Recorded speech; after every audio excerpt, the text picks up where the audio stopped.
Welcome back to Classic Literature Free Audiobooks. Now, let the story continue with Dracula. Chapter 2, Jonathan Harker's Journal, continued 5 May. I must have been asleep, for certainly if I had been fully awake, I must have noticed the approach of such a remarkable place. In the gloom, the courtyard looked of considerable size, and as several dark ways led from it under great round arches, it perhaps seemed bigger than it really is. I have not yet been able to see it by daylight. When the calèche stopped, the driver jumped down and held out his hand to assist me to alight. Again, I could not but notice his prodigious strength. His hand actually seemed like a steel vice that could have crushed mine if he had chosen. Then he took out my traps and placed them on the ground beside me as I stood close to a great door, old and studded with large iron nails, and set in a projecting doorway of massive stone.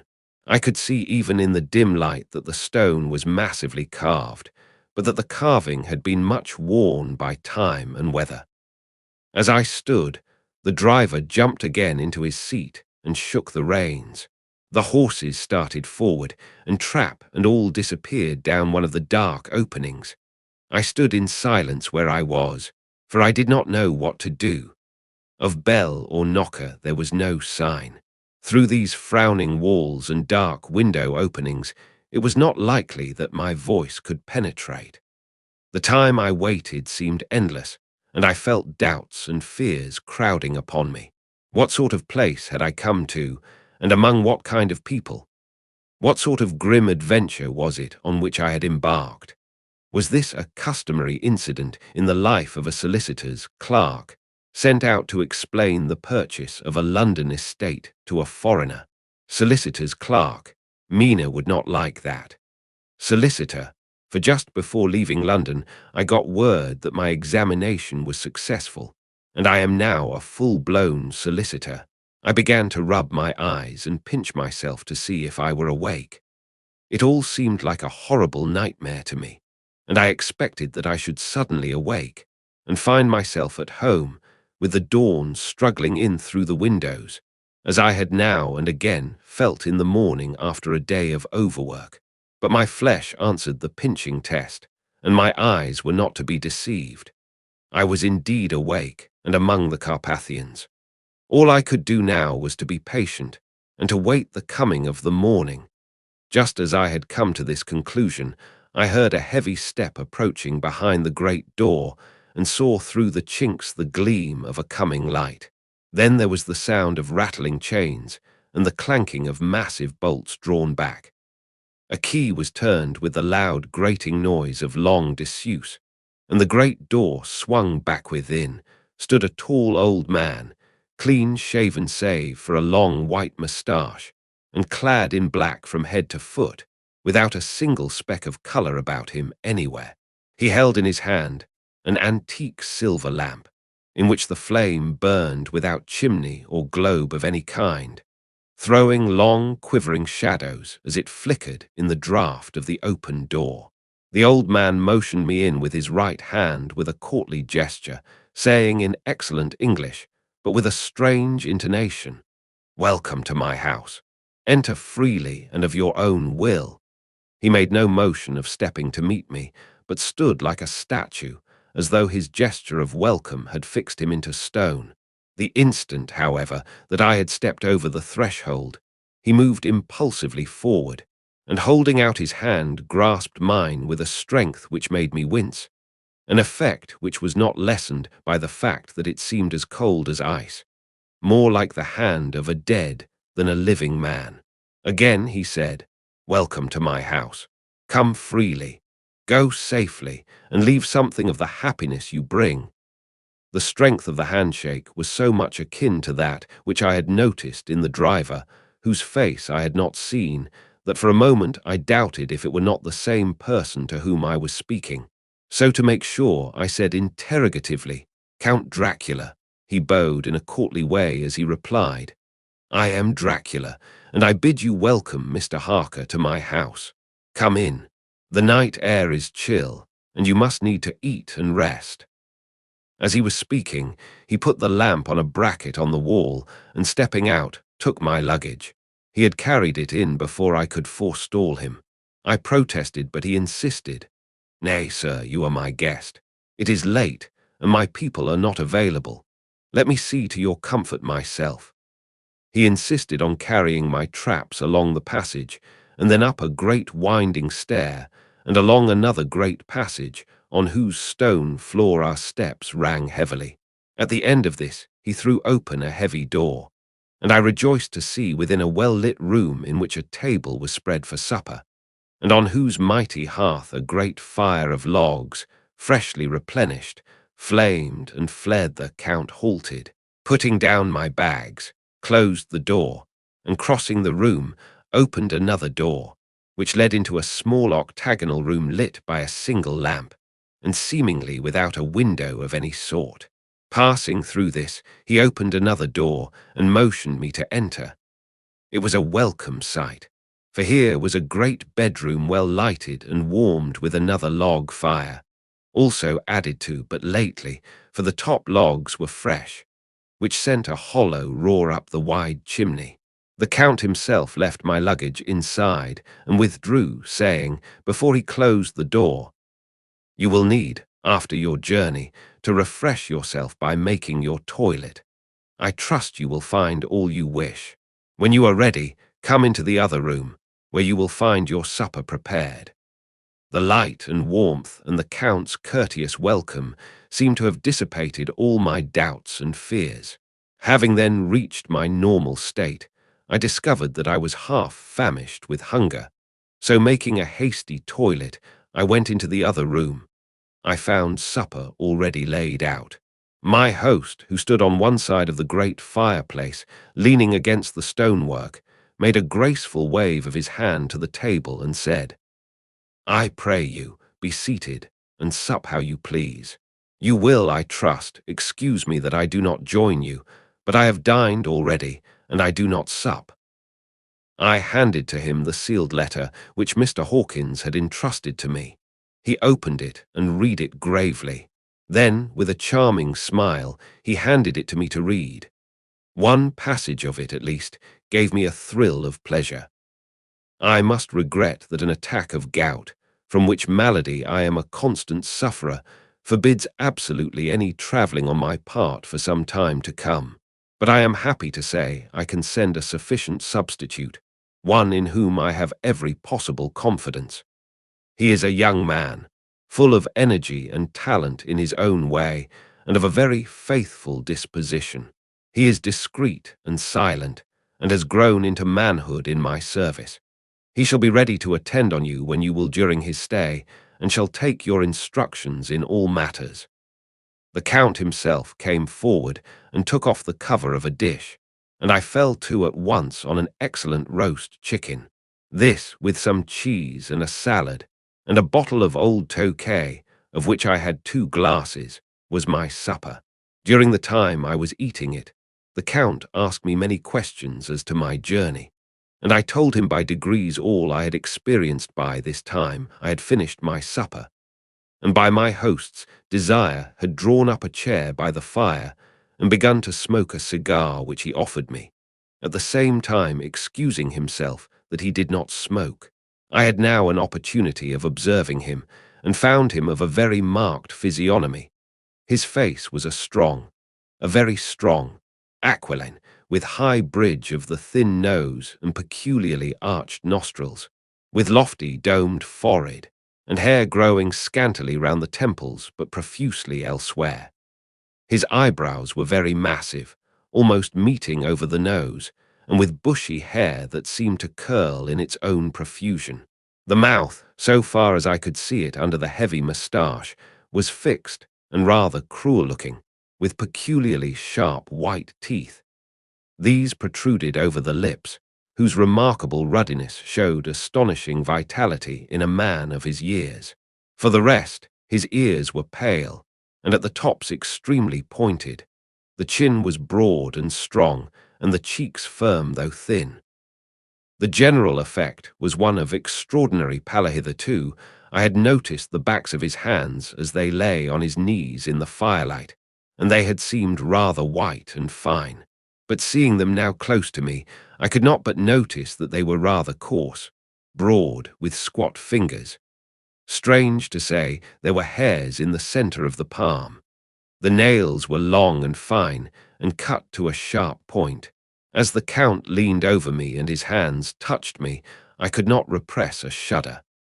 It may have been that his breath was rank, but a horrible feeling of nausea came over me, which, do what I would, I could not conceal. The Count, evidently noticing it, drew back, and with a grim sort of smile, which showed more than he had yet done his protuberant teeth, sat himself down again on his own side of the fireplace. We were both silent for a while, and as I looked towards the window, I saw the first dim streak of the coming dawn. There seemed a strange stillness over everything, but as I listened I heard, as if from down below in the valley, the howling of many wolves. The Count's eyes gleamed, and he said, "Listen to them, the children of the night. What music they make!" Seeing, I suppose, some expression in my face strange to him, he added, "Ah, sir, you dwellers in the city cannot enter into the feelings of the hunter." Then he rose and said, "But you must be tired. Your bedroom is all ready, and tomorrow you shall sleep as late as you will. I have to be away till the afternoon, so sleep well and dream well." With a courteous bow, he opened for me himself the door to the octagonal room, and I entered my bedroom. I am all in a sea of wonders.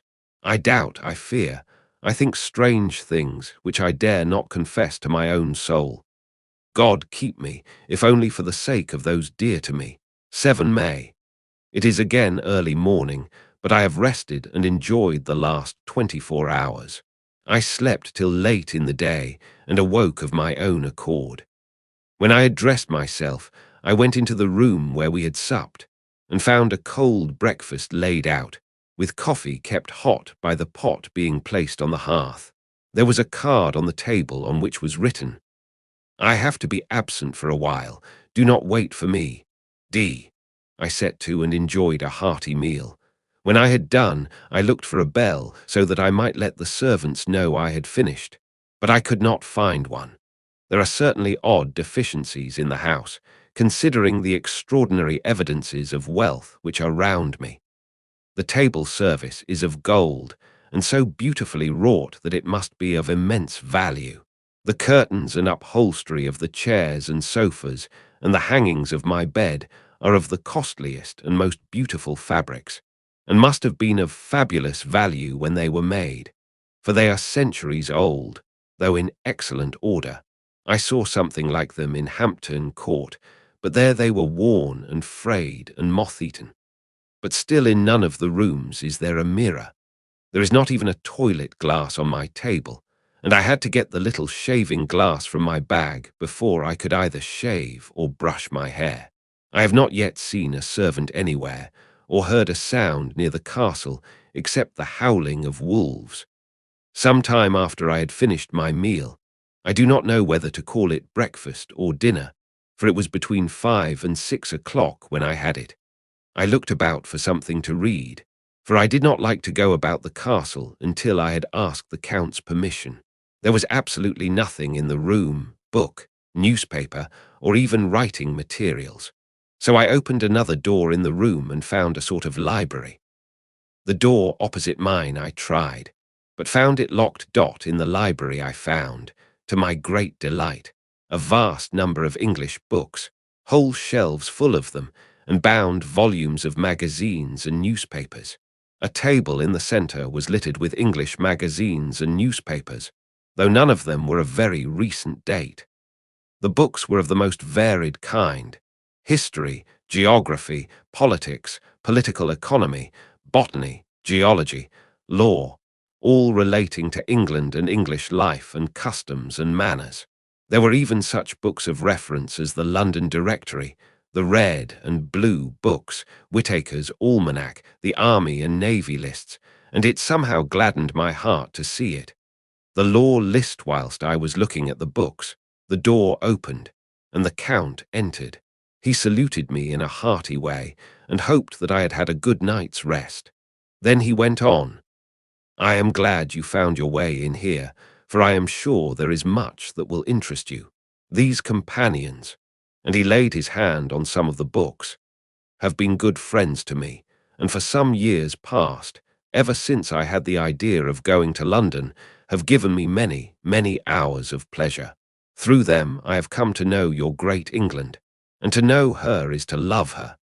I long to go through the crowded streets of your mighty London, to be in the midst of the whirl and rush of humanity, to share its life, its change, its death, and all that makes it what it is. But alas, as yet I only know your tongue through books. To you, my friend, I look that I know it to speak. But Count," I said, "you know and speak English thoroughly." He bowed gravely.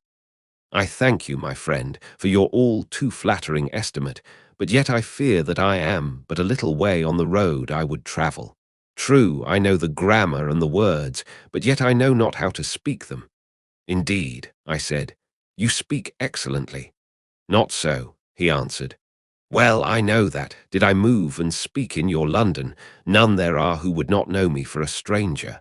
That is not enough for me.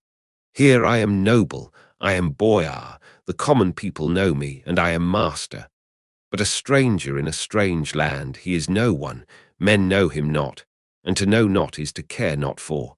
I am content if I am like the rest, so that no man stops if he see me, or pause in his speaking if he hear my words. Ha, ha, a stranger! I have been so long master that I would be master still, or at least that none other should be master of me. You come to me not alone as agent of my friend Peter Hawkins, of Exeter, to tell me all about my new estate in London. You shall, I trust, rest here with me a while, so that by our talking I may learn the English intonation. And I would that you tell me when I make error, even of the smallest, in my speaking. I am sorry that I had to be away so long today, but you will, I know, forgive one who has so many important affairs in hand." Of course, I said all I could about being willing, and asked if I might come into that room when I chose. He answered, "Yes, certainly," and added, "You may go anywhere you wish in the castle, except where the doors are locked, where of course you will not wish to go. There is reason that all things are as they are, and did you see with my eyes and know with my knowledge, you would perhaps better understand." I said I was sure of this, and then he went on, "We are in Transylvania, and Transylvania is not England. Our ways are not your ways, and there shall be to you many strange things. Nay, from what you have told me of your experiences already, you know something of what strange things there may be."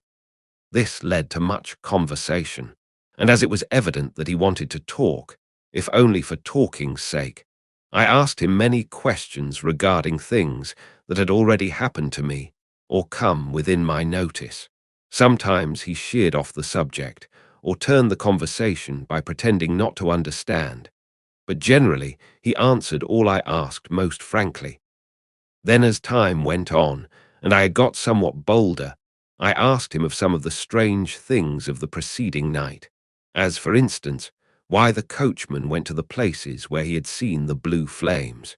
He then explained to me that it was commonly believed that on a certain night of the year, last night, in fact, when all evil spirits are supposed to have unchecked sway, a blue flame is seen over any place where treasure has been concealed.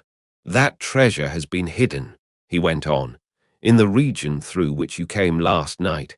There can be but little doubt, for it was the ground fought over for centuries by the Wallachian, the Saxon, and the Turk. Why, there is hardly a foot of soil in all this region that has not been enriched by the blood of men, patriots or invaders.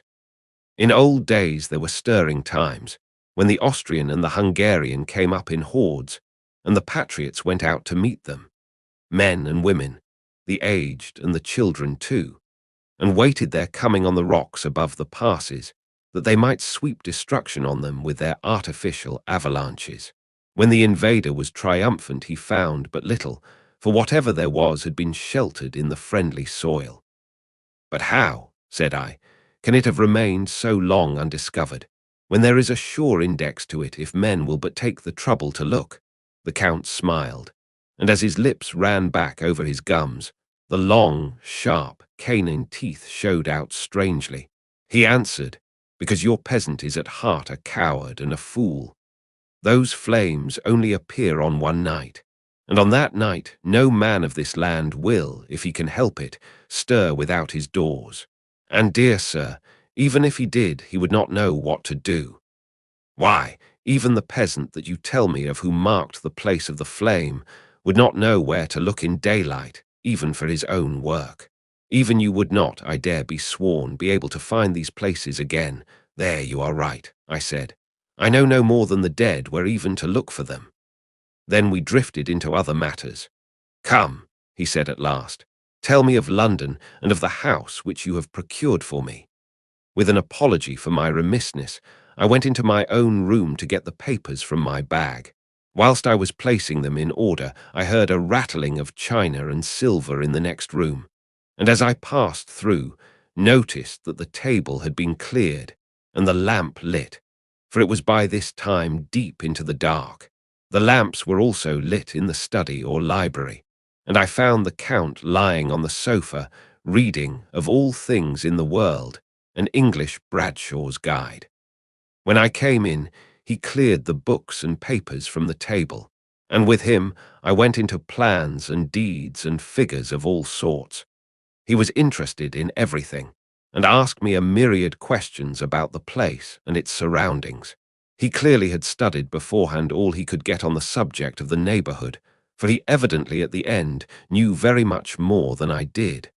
When I remarked this, he answered, "Well, but my friend, is it not needful that I should? When I go there, I shall be all alone, and my friend Harker, Jonathan. Nay, pardon me, I fall into my country's habit of putting your patronymic first. My friend Jonathan Harker will not be by my side to correct and aid me. He will be in Exeter, miles away, probably working at papers of the law with my other friend, Peter Hawkins." So, we went thoroughly into the business of the purchase of the estate at Purfleet.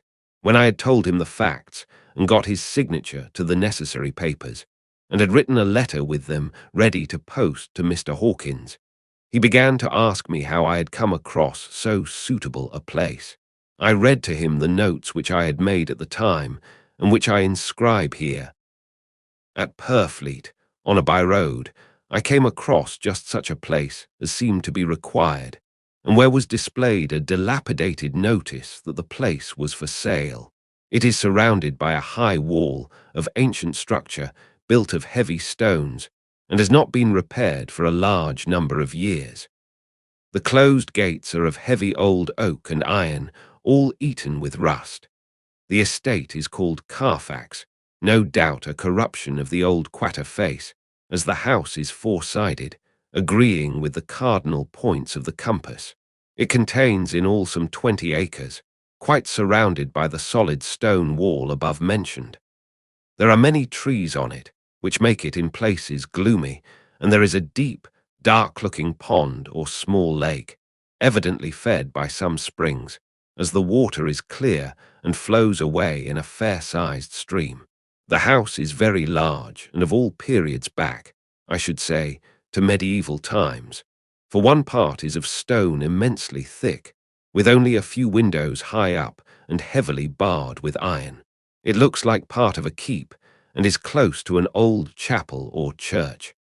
I could not enter it, as I had not the key of the door leading to it from the house, but I have taken with my Kodak views of it from various points. The house has been added to, but in a very straggling way, and I can only guess at the amount of ground it covers, which must be very great.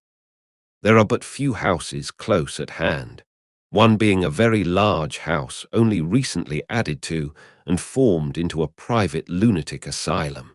It is not, however, visible from the grounds. When I had finished, he said, "I am glad that it is old and big.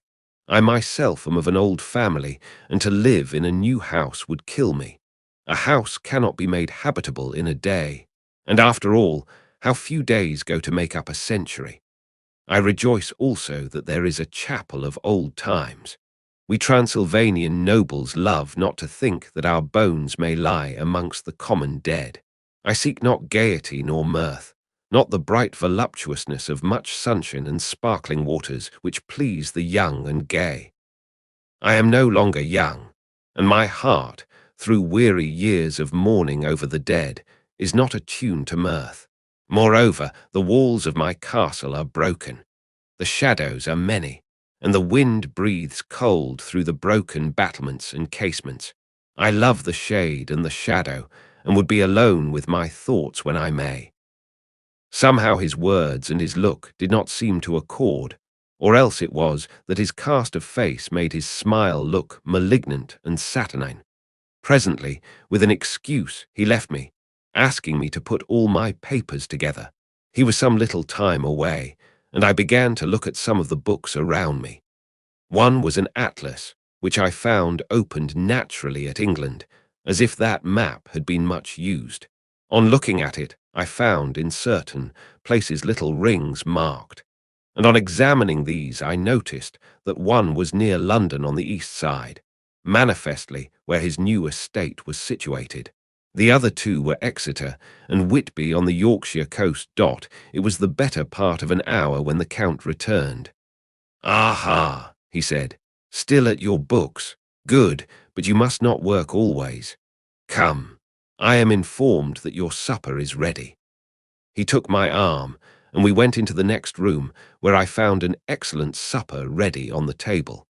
The Count again excused himself, as he had dined out on his being away from home, but he sat as on the previous night, and chatted whilst I ate. After supper I smoked, as on the last evening, and the Count stayed with me, chatting and asking questions on every conceivable subject, hour after hour. I felt that it was getting very late indeed, but I did not say anything, for I felt under obligation to meet my host's wishes in every way. I was not sleepy, as the long sleep yesterday had fortified me, but I could not help experiencing that chill which comes over one at the coming of the dawn, which is like, in its way, the turn of the tide. They say that people who are near death die generally at the change to the dawn or at the turn of the tide. Anyone who has, when tired, and tied as it were to his post, experienced this change in the atmosphere can well believe it. All at once we heard the crow of a cock coming up with preternatural shrillness through the clear morning air. Count Dracula, jumping to his feet, said, "Why, there is the morning again. How remiss I am to let you stay up so long. You must make your conversation regarding my dear new country of England less interesting, so that I may not forget how time flies by us." And with a courtly bow, he quickly left me. I went into my own room and drew the curtains, but there was little to notice. My window opened into the courtyard. All I could see was the warm grey of quickening sky. So I pulled the curtains again, and have written of this day, 8 May. I began to fear as I wrote in this book that I was getting too diffuse, but now I am glad that I went into detail from the first, for there is something so strange about this place and all in it that I cannot but feel uneasy. I wish I were safe out of it, or that I had never come. It may be that this strange night existence is telling on me, but would that that were all. If there were anyone to talk to I could bear it, but there is no one. I have only the Count to speak with, and I fear I am myself the only living soul within the place. Let me be prosaic so far as facts can be. It will help me to bear up, and imagination must not run riot with me. If it does, I am lost. Let me say at once how I stand, or seem to. I only slept a few hours when I went to bed, and feeling that I could not sleep any more, got up. I had hung my shaving glass by the window, and was just beginning to shave. Suddenly I felt a hand on my shoulder, and heard the Count's voice saying to me, "Good morning." I started, for it amazed me that I had not seen him, since the reflection of the glass covered the whole room behind me. In starting I had cut myself slightly, but did not notice it at the moment. Having answered the Count's salutation, I turned to the glass again to see how I had been mistaken. This time there could be no error, for the man was close to me, and I could see him over my shoulder. But there was no reflection of him in the mirror. The whole room behind me was displayed, but there was no sign of a man in it, except myself. This was startling, and coming on the top of so many strange things, was beginning to increase that vague feeling of uneasiness which I always have when the Count is near.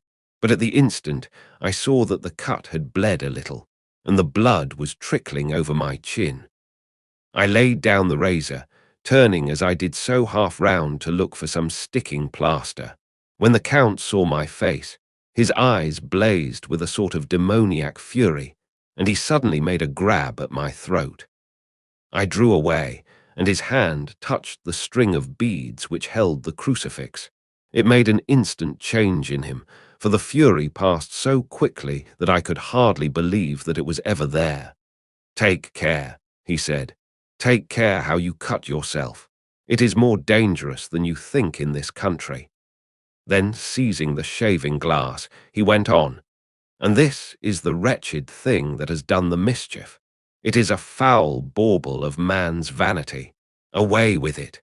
And opening the heavy window with one wrench of his terrible hand, he flung out the glass, which was shattered into 1,000 pieces on the stones of the courtyard far below. Then he withdrew without a word.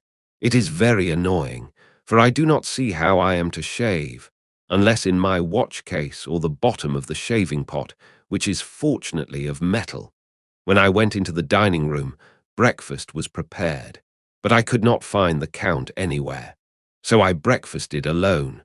It is strange that as yet I have not seen the Count eat or drink. He must be a very peculiar man. After breakfast, I did a little exploring in the castle.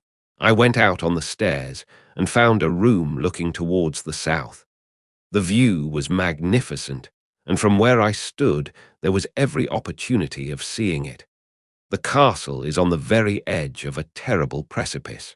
A stone falling from the window would fall 1,000 feet without touching anything. As far as the eye can reach is a sea of green tree tops, with occasionally a deep rift where there is a chasm. Here and there are silver threads where the rivers wind in deep gorges through the forests. But I am not in heart to describe beauty, for when I had seen the view I explored further. Doors, doors, doors everywhere, and all locked and bolted. In no place save from the windows in the castle walls is there an available exit. The castle is a veritable prison, and I am a prisoner. And that wraps up Chapter 2 of Dracula. If you enjoyed it, please like the video and share your thoughts in the comments. Want to keep listening? Head over to the Chapter 3 and let it play in the background while you relax or work. Links are in description. Don't forget to subscribe and tap the bell so you'll be notified when the next chapters are released. Thanks for listening.